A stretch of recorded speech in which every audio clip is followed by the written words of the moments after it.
32 of Korea's most influential figures just did something unprecedented. They're standing up for NewJeans in a way that could change the entire K-pop industry forever. But that's not the only bombshell we're covering today. Stick around, because we've got controversies, a heartbreaking health confession, and a proposal that'll make you cry. Let's get into it.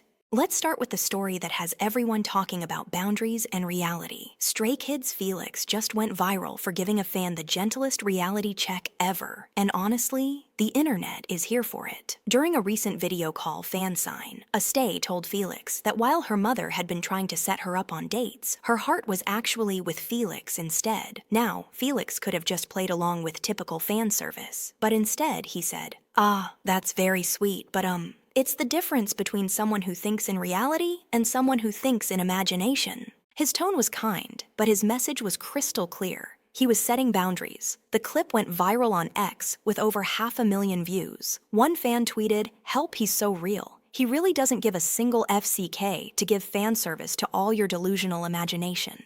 Touch grass instead." Another wrote, "Felix is right, and after all this parasocial drama lately, remember that your love bond with him is not a real bond, and you should put the safety of your mind and emotions in the realm of reality." What makes this response so perfect is that Felix didn't shame the fan. He acknowledged her feelings, but gently redirected her back to reality. The fan response has been overwhelmingly positive, with stays encouraging each other to stay grounded and maintain healthier relationships with idols. Now, speaking of reality versus fantasy, let's shift to something way more serious. While Felix is teaching fans about healthy boundaries, former NCT member Taeil is trying to avoid the consequences of crossing the most serious boundaries imaginable. On October 24th, Taeil appealed his 3-year and 6-month prison sentence to the Supreme Court. Here's the background. Taeil and his accomplices were convicted of sexually assaulting a Chinese female tourist who was intoxicated around 4 a.m. on June 13th last year. In his first trial in July, he was sentenced to 3 years and 6 months in prison. He appealed, hoping for a reduced sentence, but the second trial gave him the exact same sentence, 3 years and 6 months. The court also ordered him to complete a 40-hour sexual violence treatment program and imposed a 5-year ban on employment at institutions related to children, youth, and the disabled. Since the sentence didn't change, Taeil has now taken it to the Supreme Court, which is the final level in the Korean judicial system. It's important to note that Taeil has admitted to the aggravated rape charges. Now everyone is watching to see what the Supreme Court will decide. Will they uphold the sentence, reduce it, or potentially increase it? And finally, let's talk about something that's causing absolute chaos right now. BTS might be doing 65 concerts next year, but Korean fans are furious, and their reasons might surprise you.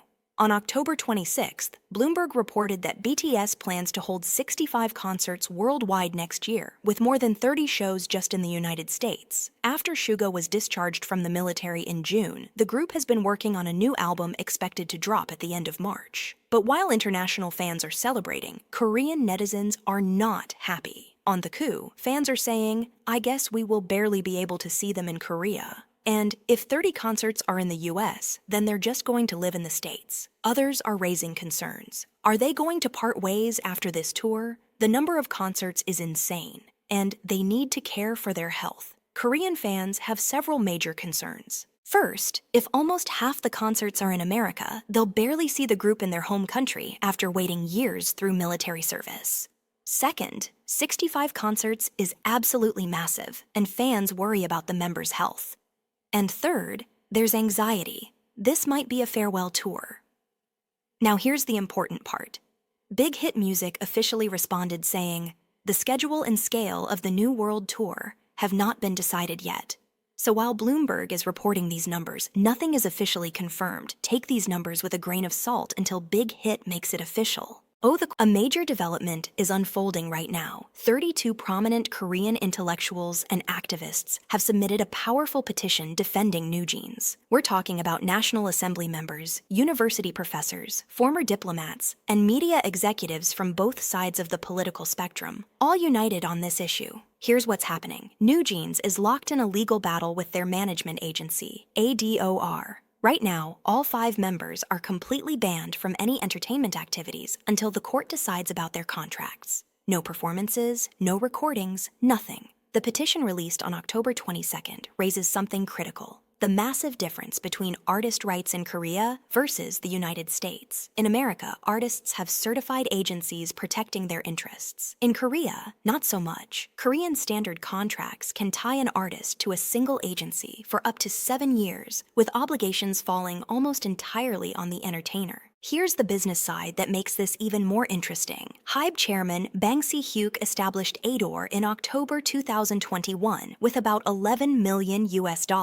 After NewJeans debuted in July 2022, HYBE made nearly 4 times that investment in operating profit. The petition argues that in the United States, artists could negotiate opt-out clauses or renegotiate their contracts. They'd have actual agency over their own careers. The signatories are calling on both the court and the government to consider adopting an American-style certified agency system to prevent these recurring conflicts. The final verdict is scheduled for October 30th. This case could set an important precedent for the entire industry. We'll be watching closely. Speaking of controversies, SSERAFIM is facing their own battle right now, but their fans are not backing down. When the comeback teasers dropped, some online users immediately started claiming the concept looked similar to KATSEYE's song, GNARLY. On October 24th, SSERAFIM released their new track, Spaghetti, featuring BTS's J-Hope. As promotions kicked off, a TikTok video went viral showing the members' facial expressions during a specific part. The comment section exploded with more copying allegations. But here's where it gets interesting. SSERAFIM's fans came out swinging with receipts. They pointed out that the group has consistently explored this artistic style throughout their entire career. They provided multiple examples from previous work, proving this is part of SSERAFIM's established identity, not something borrowed. Some fans even referenced the Russian roulette era, showing similar concepts from way back. The question everyone's asking: when multiple groups exist in the same space, where do we draw the line between inspiration, coincidence, and actual copying?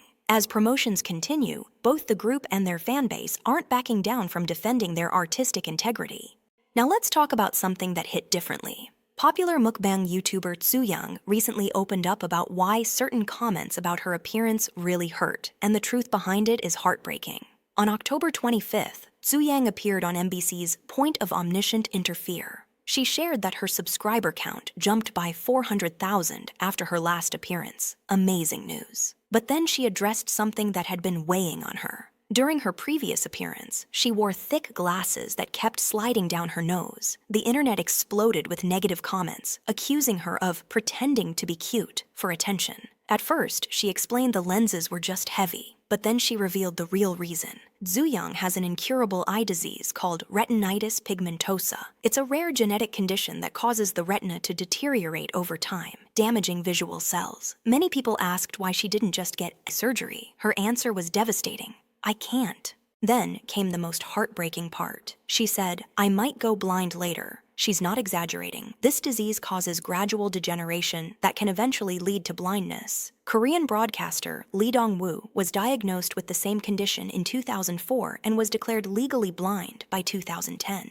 There is hope, though. The disease progresses differently in different people. Early diagnosis, lifestyle management, and assistive devices can slow the progression. This puts everything into perspective. Those glasses that kept slipping, they weren't a cute act. They were a medical necessity. This reminds us that we rarely know what someone is going through behind the camera. Before judging, it's worth remembering that everyone has their own invisible battles. Let's lighten the mood with some genuinely beautiful news. Heart Signal 2-star Kim Jang-mi, also known as Sylvia Kim, just got engaged, and the way she announced it is absolutely heartwarming. On October 24th, she posted a proposal video on Instagram that immediately went viral. Along with the video, she wrote, I thought I would never cry if I got proposed to, but after overcoming such difficult times together and being able to share such a beautiful love, I feel truly blessed. Just being able to live in this world with you makes me happy enough. Even if the world were to end, as long as you're by my side, I think I could end it happily.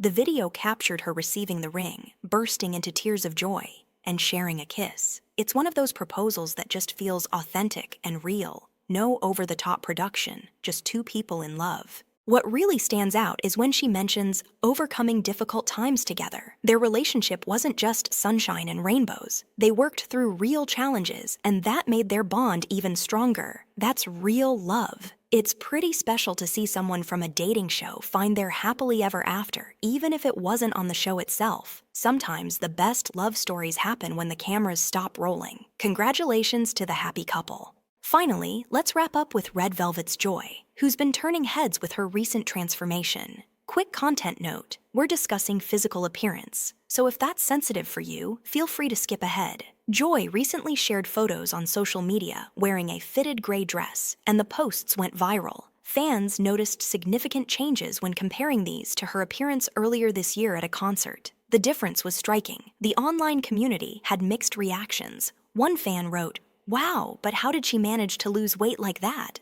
I'm both fascinated and envious. But here's the interesting part. Longtime fans are pointing out this isn't the first time Joy has looked like this. They're referencing the Russian roulette era, saying she was similarly slender back then. So there's a bit of a memory lane moment happening. Many people are connecting this to Joy's recent solo comeback. Fans are applauding what they see as dedication and discipline for her solo activities. However, it's worth noting that discussions about idol transformations always spark mixed reactions. The K-pop industry is known for its intense standards, and it's important to remember that every body is different, and health looks different for everyone. Whatever her approach, fans are showing their support for her comeback and celebrating her hard work. And that's today's K-pop news roundup. From groundbreaking legal support to artistic controversies, brave health revelations, beautiful engagements, and comeback transformations, it's been quite a week. What story resonated with you most? Drop your thoughts in the comments below, and remember to keep it respectful and supportive. If you enjoyed this, hit that like button and subscribe for weekly K-pop news. Thanks for watching, and I'll see you next time.